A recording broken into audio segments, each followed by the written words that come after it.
बिस्मिल्लाहिर्रहमानिर्रहीम। सदफ़ हामला हुई तो साथ ने चेकअप करवाया तो पता चला सदफ़ के पेट में लड़की है और इसे अमल ज़ाया करवाने का कहा, लेकिन सदफ़ ना मानी तो सास और नंदू ने इसे बहुत मारा और जब सदफ़ फिर भी ना मानी तो सास और नंदू ने उसे छत से धक्का देकर मार दिया और किसी को पैसे देकर लाश उसे दे दी और बेटे को फ़ोन पर बताया कि तुम्हारी बीवी अपने आशना के साथ भाग गई है।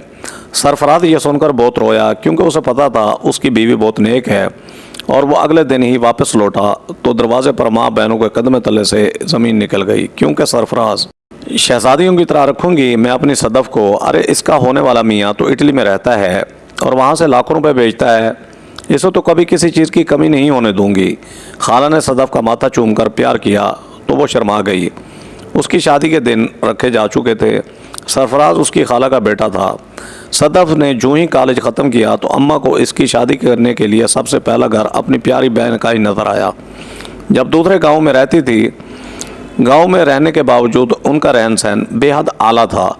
वजह इनका अकलौता बेटा सरफराज था जो इटली में मुलाजमत करता था। सदफ़ के तो दिन ही फिर जाएंगे। मंगनी में आई हुई कीमती चीज़ों को देखते हुए सदफ़ की माँ ने प्यार से सोचा, इनकी बहन ने इनका बोझ बांट कर कितना नेक काम किया था। शानदार तरीके से सदफ़ की बारात आई और नर्म नाजुक और हसीन सदफ़ सरफराज की दुल्हन बनकर उनके घर आ गई। भरा भरा घराना था, 4 नंदे और अकलौता सरफराज। सारी की सारी बहनें सरफराज सरफराज करती और वो भी अपनी बहनों का दीवाना ही था। इधर वो कोई बात मुंह से निकालती और उधर सरफराज पूरी कर देता। बहनों ने हटता तो माँ से सामने आ जाता, जिन्हें अपने अकलौते बेटे पर बहुत नाज था। सरफराज माँ के होंठों से अदा होने वाली हर बात को पूरा करना अपना फ़र्ज़ ऐन समझता था। वो था ही इतना अच्छा। इन सब से फारिग होता तो रात को अपने कमरे में ही जाते ही सदफ़ पर अपना प्यार निछावर कर देता, क्योंकि उसे सदफ़ की मासूम सूरत बेहद पसंद आई थी। चंद ही दिनों में सदफ़ ने उसके दिल में अपनी इतनी जगह बना ली कि उसे सदफ़ के अलावा कोई दिखाई ही न देता था। यकीन नहीं आता सदफ़ के मैं तुम्हारे बगैर ज़िंदा कैसे था। तुम्हारी मासूम सूरत जब तक ना देखूं मेरा तो दिन ही नहीं गुजरता। समझ नहीं आता कि 2 रोज़ बाद जो मेरी वापसी है तो मैं वापसी का ये सफ़र किस तरह करूँगा। इटली में अब दिन रात गुजारना मेरे लिए बेहद मुश्किल हो चुका है। मैं तुम्हारे बगैर नहीं रह सकता। अफसरदा लहजे में कहते हुए सरफराज ने सदफ़ के दुपट्टे में अपना मुँह छुपाया। वो अफसरदगी से मुस्करा दी। परेशान तो वो भी हो रही थी। इतनी मोहब्बत करने वाला शौहर शादी के बाद पहली दफ़ा बैरून मुल्क जा रहा था। इसे तो सरफराज की इतनी आदत हो गई थी कि वो खाना भी इसके बगैर ना खाते पाती थी। मगर इससे पहले कि वो सरफराज को कुछ कहती, धड़ाम से दरवाज़ा खुला और सदफ़ की सास और खाला अंदर दाखिल हुई। सरफराज घबरा कर सदफ़ की गोद से उठकर बैठ गया।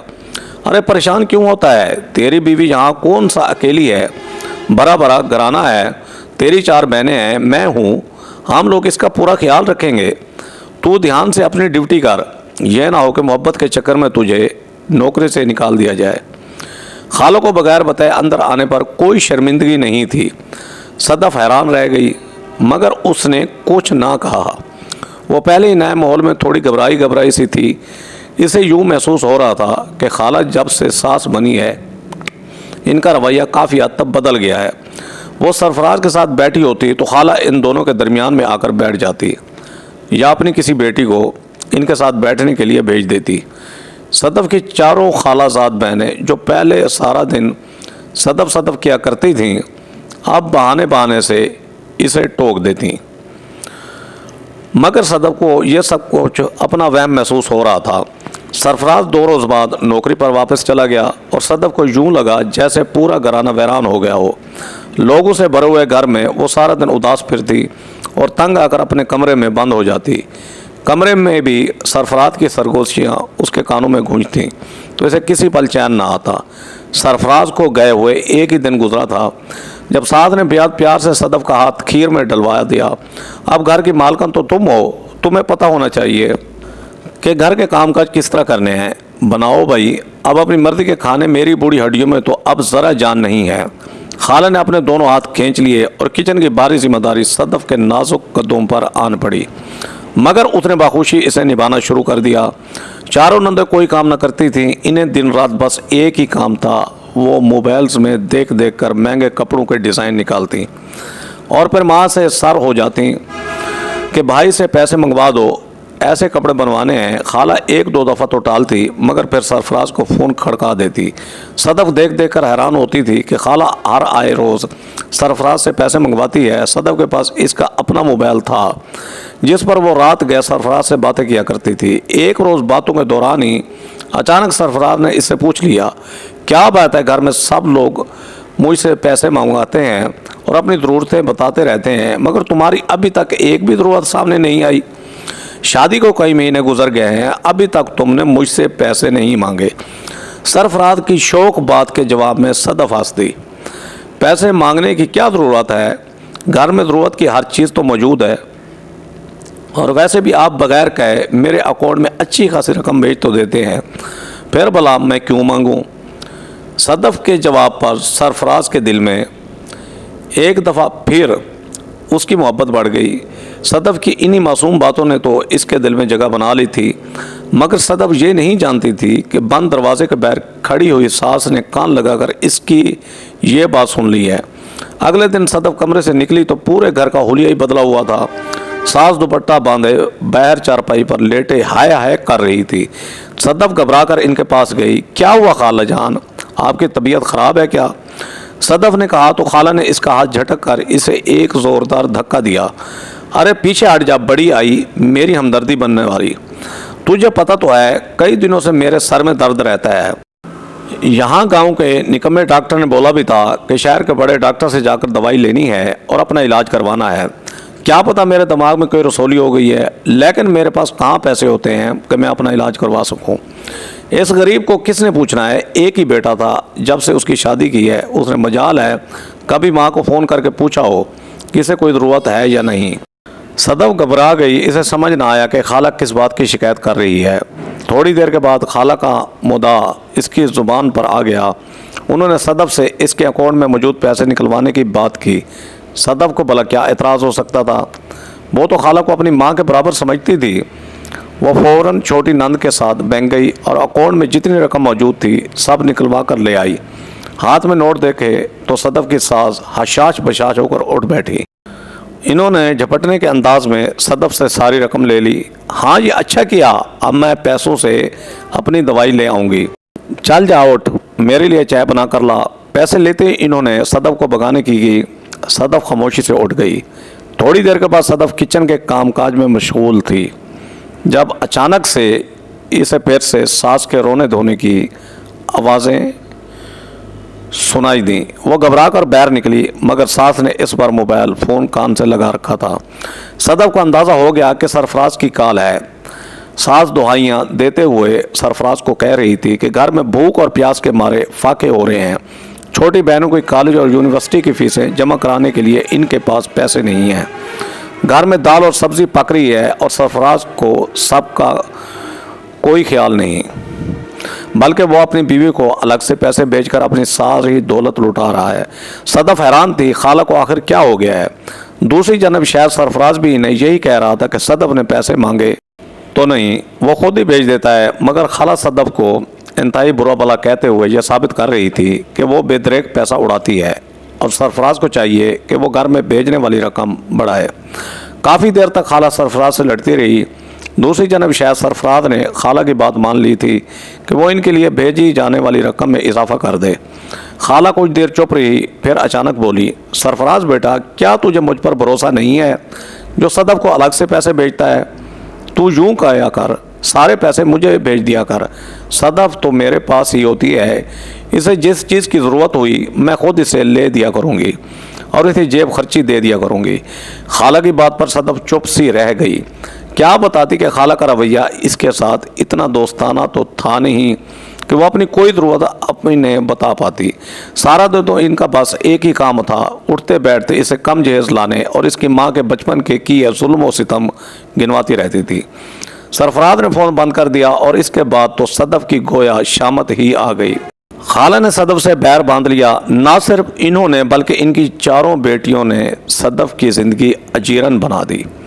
پورے گھر کا کام جانور کی طرح صدف سے کرواتی، اس کو کمرے میں سکون سے ایک پل آرام نہ کرنے دیتی، یہاں تک کہ صدف کو میکے جانے کی اجازت ملنا بھی ختم ہو گئی۔ اسے اپنا گناہ کا تو پتہ تھا نہیں تھا، मगर इसने यही सुन रखा था कि ससुराल में सब्र ही करना पड़ता है, लिहाजा वो सब्र किए गई। इन्हीं बुरे दिनों के बीच में सरफराज छुट्टी लेकर आ गया। सदफ के दिल की कली खेल उठी, मगर सरफराज का अनाज जैसे किसी भूसे में आग लगाने जैसा साबित हुआ। ये क्या, तो हर वक्त बीवी के बगल में बैठा रहता है? इस कलमोही को तो और कोई काम ही नहीं है। सारे किचन में खाने वाले बर्तन गंदे पड़े हैं और ये यहाँ तेरे बाजू से लगकर बैठी है ना कोई शर्म है ना हया है। दिन दिहाड़े तुम लोग बड़ों का लिहाज किए बगैर कमरे में घुसे बैठे हो। सरफराज और सदफ खाना बना खाने बैठे थे जब इसकी सास धड़ाम से दरवाज़ा खोलकर अंदर दाखिल हुई। सदफ हैरान परेशान रह गई। सरफराज का भी यही हाल था। सदफ की सास चीखते चिल्लाते सदफ को कमरे से बाहर निकाल कर ले गई। इनका कहना था कि घर में मेहमान आए बैठे हैं और सदफ अपने शौहर के पास कमरे में बैठी है। बहुत बुरा तासुर पड़ रहा है। सरफराज खामोश हो गया। जो एक हफ्ता उसने घर रहना था वो बड़ी मुश्किल से रहा, मगर इस दौरान उसने देख लिया था कि इसकी माँ और बहनों का रवैया सदफ के साथ बेहद बुरा है। न जाने उसने क्या सोचा कि जाते वक्त सदफ को अपने साथ इटली ले गया, मगर बदकिस्मती से वो वहाँ ज़्यादा दिन सदफ को नहीं रख सकता था। कुछ दिन वहाँ रहने के बाद सदफ को वापस आना ही था, और जिस वक्त सदफ ने वापस अपने ससुराल में कदम रखा, इसे सास और नंदों की शक्ल देखते ही अंदाज़ा हो गया कि वो भूखे भेड़ियों के चुंगल में वापस आ गई है। सदफ ने सास के पास बैठते हुए इन्हें बताया कि वो हामला है। इसके चेहरे पर एक शर्मीली सी मुस्कुराहट थी। इसे लगा कि सास इस खबर को सुनकर बेहद खुश हो जाएंगी, मगर सास ने चेहरे पर एक तंजिया से मुस्कुराहट सजाई और सदफ को देखकर बोली, कुछ महीने बाद जब बच्चे की जिन्स पैज बन जाएगी तब मेरे साथ चलना, देख लेंगे कि तुम्हारी कोख में पलने वाला बच्चा लड़का है या लड़की, और अगर लड़की है तो फैसला मेरा होगा। सदफ अपनी सास का चेहरा देखकर रह गई। तभी दूसरे नंबर वाली नंद ने तेल की बोतल लाकर सदफ की गोद में फेंकी और वहीं पास ही धड़ाम से लेट गई। उसने दोनों पैर सदफ की गोद में रखे और कहने लगी, भाभी पैरों में बड़ा दर्द हो रहा है, ज़रा मसाज तो कर दें। सदफ इसे देखकर रह गई। इसकी तबीयत इंतहाई गिरी से रहने लगी थी, मगर घर के कामों का बोझ इस पर कम होने की बजाय बढ़ा दिया गया। सरफराज इसे अपना ख्याल रखने की तलकीन करता, मगर सदफ को समझ नहीं आता था कि 12 घंटे काम करने के बाद आखिर वो अपना ख्याल किस तरह रखे। टूटती कमर के साथ वो रात 12 बजे के करीब सबकी चारपाइयों के नीचे से चाय की प्यालियाँ उठाती और इन्हें धोकर किचन में रखती, तो बिस्तर पर लेटते लेटते इसे रात के 2 बज जाते। सुबह फजर की अजानों से पहले सास फिर जगा देती। इसी कशमकश में 5 माह गुजर गए। सदफ की सास तो जैसे उंगलियों पर दिन गिन रही थी। इस रोज़ वो इसके कमरे में आदम की, चल आ डॉक्टर के पास चलें, पता करें कि तेरी कोख में लड़का है या लड़की। वो सदफ को ना चाहते हुए घसीटते हुए डॉक्टर के पास ले गई। डॉक्टर ने अल्ट्रासाउंड किया और खाला की तरफ मुड़ते हुए मशीनी अंदाज में बोली, लड़की के हमल की मुद्दत ज़्यादा हो चुकी है, हम इसे ज़ाया नहीं कर सकते। डॉक्टर ने साफ जवाब दे दिया, क्योंकि खाला इसे पहले ही कह चुकी थी कि अगर लड़की हुई तो वो ज़ाया करवा देंगे। सदफ का दिल हाथों में आ गया। खाला ने सर पीट लिया और इसे अपने घर वापस ले आई। बोला भी था, इस मनूस के मुंह से कोई अच्छी खबर सुनने को मिल ही नहीं सकती। जैसे इसकी माँ बज़ात है वैसी ही ये खुद और अब एक और डैन पैदा करने जा रही है। मगर याद रख, मेरे घर में तू तो बेटी पैदा कर ही नहीं सकती। सदफ की सास ने हाथ में पकड़ा हुआ गिलास सदफ के मुंह पर मारते हुए कहा। वो सिसक कर रह गई और फिर तो जैसे उठते बैठते सास का तकिया कलाम ही बन गया। वो चाहती थी कि सदफ अपना बच्चा ज़ाया करवा ले, मगर सदफ कांप कर रह जाती। वह इस गुनाह के बारे में सोच भी नहीं सकती थी। इसे अपने वजूद में पलने वाले इस नन्ही सी जान से बेहद मोहब्बत हो गई थी। वो चाहकर भी सरफराज को यह बात ना बता पाई। वो रोज़ रात को फ़ोन करता तो सदफ बस रोती रहती। वो समझता शायद तबीयत की ख़राबी की वजह से है, मगर इसे क्या बताती कि दिन रात इसकी माँ और बहनें बस यही चाहती हैं कि वो इस हमल ज़ाया करवा दे। इस एक हफ्ते बाद सदफ सैन में पोछा लगा रही थी जब सदफ की सास किचन में से एक गिलास लेकर बाहर निकली। ये लो सदफ, जल्दी से इसे पी लो। खाला ने नरम लहजे में कहा। सदफ ने चौंक कर गिलास के अंदर देखा। इसमें अजीब सी बू आ रही थी। वहाँ स्याह रंग का कोई शरबत सा तैर रहा था। सदफ की चारों नंदें माँ के पीछे आकर खड़ी हो गईं और अब कड़े तेवरों से सदफ को घूर रही थीं। सदफ के हाथ कांप कर रह गए। क्या है ये खाला? सदफ ने सवाल किया तो सास की बजाय पीछे खड़ी बड़ी नंद बोल पड़ी, यूट्यूब से देखकर तुम्हारे लिए एक टोटका बनाया है, इसे पीने से तुम्हारे वजूद में जो जहर पल रहा है वो खुद ही बाहर निकल जाएगा और हम एक और मुसीबत को पालने से बच जाएंगे। चमकते लहजे में कहते हुए चारों बहनें एक दूसरे के हाथ पर हाथ मारकर हंस पड़ी। सदफ इन्हें देखकर रह गई। सास ने ज़बरदस्ती सदफ के हाथ में वो गिलास पकड़ा दिया और कहने लगी, जल्दी पी लो और ख़बरदार जो सरफराज को इस बारे में बताया हो तो। सदफ का सर बेख्तियार नफ़ी में हिल गया। नहीं अम्मी, मैं ये नहीं पी सकती, मैं अपनी बच्ची को कत्ल नहीं कर सकती। अगर आप लोगों को इससे मोहब्बत नहीं तो सही, मगर वो मेरा खून है। मैं और सरफराज इसके वलदैन हैं। वो ज़िंदा रहेगी या नहीं इसका फ़ैसला करने वाली आप कौन होती हैं? सदफ की बात सुनते ही खाला की आंखें हैरत के मारे फैल गईं। जवाब देती है आगे से बज़ात कहीं की। खाला ने गिलास में मौजूद शरबत इसके मुंह पर अंडेल दिया और एक ज़ोरदार थप्पड़ इसके गाल पर दे मारा। सदफ सिसक पड़ी, मैं अब यहाँ नहीं रहूँगी, मैं अपने अब्बू को बुलाऊँगी और यहाँ से चली जाऊँगी। आप सब लोग जानवर हैं, सदफ ने सिसकते हुए कहा और तभी खाला ने एक ज़ोरदार लात उसके पेट में मारी। बाप को बुलाएगी, बाप तक पहुँचेगी तो ही बुलाएगी ना। हम तुझे बताते हैं कि जानवर होना किसे कहते हैं। खाला ने आगे बढ़कर इसके बालों को जड़ से पकड़कर अपनी जानब घसीटा। सदफ के हलक से चीख सी बरामद हुई और इसके बाद तो खाला और उसकी बेटियां गोया सदफ पर चढ़ पड़ी। ना जाने इनके अंदर कितने बरसों से नफरत का लावा पल रहा था जो इस तरह निकला। हाथों मुक्कों लातों यहाँ तक के आसपास पड़ रही जितनी चीज़ें इनके हाथ लगीं उन्होंने हर चीज़ से सदफ को मारना पीटना शुरू कर दिया। सदफ घुटी घुटी चीखों से के साथ खुद को बचाने की कोशिश करती रही। वो मदद के लिए पुकारती रही मगर कोई उसकी मदद के लिए ना आया। खाला का बस एक ही इसरार था, बता बच्ची को ज़ाया करेगी या नहीं, अगर हाँ तो ही हम अपना हाथ रोकेंगे। वो मारती जाती और साथ साथ ये भी कहती जाती मगर सदफ का एक ही जवाब था, नहीं, मैं अपनी बच्ची का कत्ल नहीं करूँगी, मैं जो जुल्म हरगिज़ नहीं करूँगी, चाहे आप लोग मुझे जितना मर्जी मारें। इसकी ये बात सुनकर मारने वाले हाथों में और तेज़ी आ जाती। जुल्म का बाजार गर्म था, सदफ को बचाने वाला कोई न था। खाला और इसकी बेटियां मारते मारते जब थक गईं तो उन्होंने बेसुध सदफ को वहीं सैन में फेंका और ख़ुद वहीं पास खड़ी होकर हाँपने लगीं। अम्मी अभी भाई का फ़ोन आएगा और ये इसे सब कुछ बता देगी कि हमने इसे इतनी बुरी तरह से मारा है। देखें इसका तो खून भी निकल रहा है, भाई बड़ा गुस्सा करेगा। छोटी नंद ने माँ के कान के करीब होकर सरगोशी की। खाला की आंखों में खून सवार हो चुका था। उन्होंने नफरत से ज़मीन पर थूका और बोली, इसे इस लायक ही नहीं छोड़ूंगी कि ये सरफराज को कोई जवाब दे। उन्होंने पलटकर बेटियों की जानिब देखा और इन्हें आंखों ही आंखों में कोई इशारा किया। बेटियां एक दूसरे की जानिब देखकर रह गईं। सदफ होशो आवाज़ से बेगाना हो चुकी थी। खाला ने इसे दोनों बाजुओं से पकड़ा और दो लड़कियों ने सदफ को टांगों से पकड़ लिया। अब वो इसे घसीटते हुए सीढ़ियों से ऊपर लेकर जा रही थीं। थोड़ी देर के बाद वो इसे लेकर छत पर पहुंच चुकी थी। 2 मंजिला घर की छत काफ़ी ऊंची थी। सदफ अपने हवासों में ना थी, वरना शायद अपने बचाव के लिए हाथ पांव मारती। खाला ने इधर उधर देखा, छत पर कोई नज़र नहीं आ रहा था। दोनों बेटियों की मदद से खाला ने सदफ के धान पान से वजूद को उठाया और पूरी कुव्वत से इसे छत से नीचे फेंक दिया।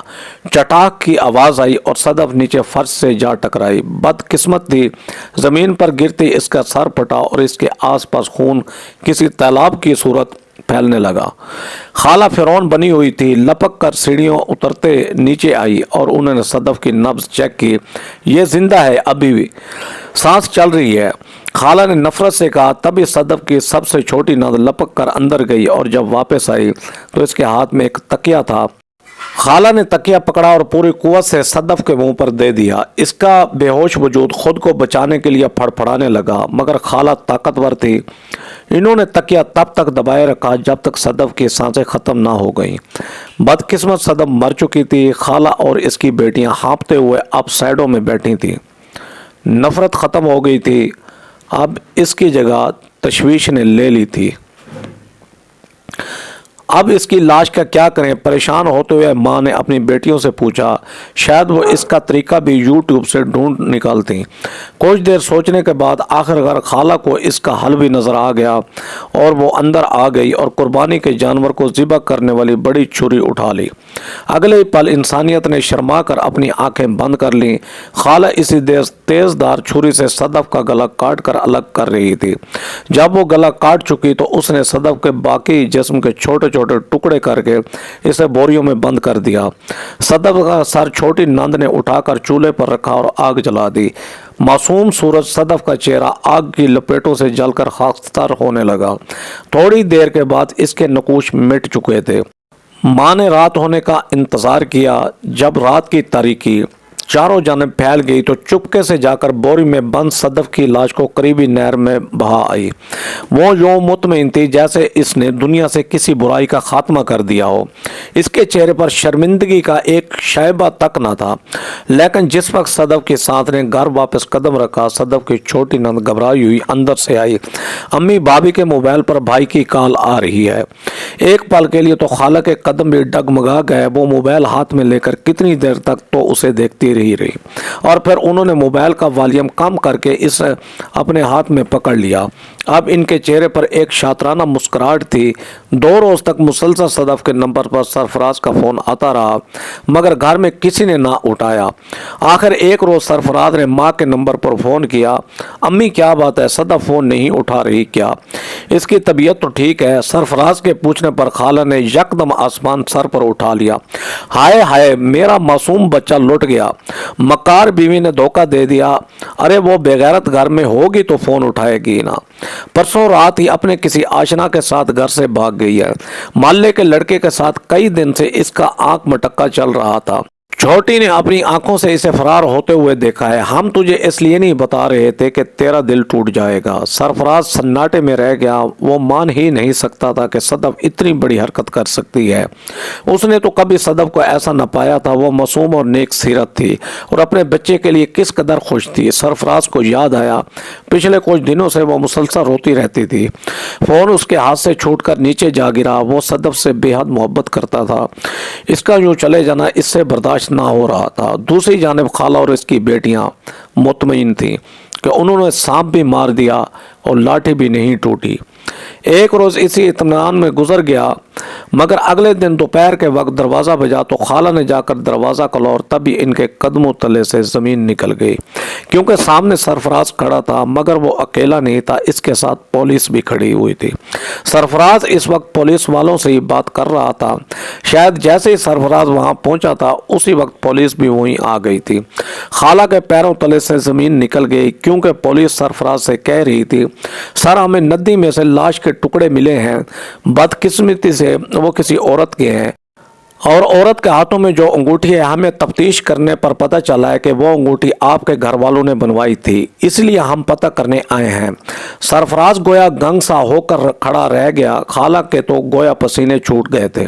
پولیس والا جیب سے نکال کر وہ انگوٹھی سرفراز کو دکھا رہا تھا۔ سرفراز نے انگوٹھی دیکھی اور وہیں زمین پر بیٹھتا چلا گیا۔ وہ تو صدف کی انگوٹھی تھی جو اس نے منہ دکھائی میں اسے پہنائی تھی۔ خالہ یکدم اندر کمروں کی جانب بھاگی۔ سرفراز سمیت پولیس والوں نے بھی چونک کر انہیں دیکھا تھا۔ سرفراز تو شاید کچھ نہ کہتا مگر پولیس کو شک ہو چکا تھا۔ صرف سختی سے چند سوالات کے بعد ہی خالہ نے اگل دیا کہ انہوں نے صدف کو کس طرح قتل کیا ہے۔ سرفراز پھٹی پھٹی آنکھوں سے ماں کو اعتراف جرم کرتا ہوا دیکھ رہا تھا۔ اسے یقین نہیں آ رہا تھا کہ اس کی بیوی اور معصوم بچی کا قاتل کوئی اور نہیں بلکہ اس کی ماں اور اس کی بہنیں ہیں۔ وہ پھوٹ پھوٹ کر رو دیا۔ شاید اس نے صدف کو یہاں جانوروں کے بیچ میں چھوڑ کر شدید غلطی کی تھی۔ پولیس خالہ اور اس کی بیٹیوں کو گرفتار کر کے لے جا چکی تھی اور خالی گھر میں بیٹھتے ہوئے سرفراز یہ سوچ رہا تھا کہ کاش وہ صدف کو اپنے پاس اٹلی میں ہی رکھ لیتا تو آج یہ نوبت نہ آتی۔ ناظرین برائے مہربانی اگر یہ میری ویڈیو آپ کو اچھی لگے تو برائے مہربانی میرے چینل شوکت وائس کو سبسکرائب کر کے بیل آئیکن کو دبا کر آل پر کلک کر دیں تاکہ آپ کو ہر آنے والی نیو ویڈیو کا نوٹیفیکیشن سب سے پہلے ملے۔ Thanks for watching. اللہ حافظ۔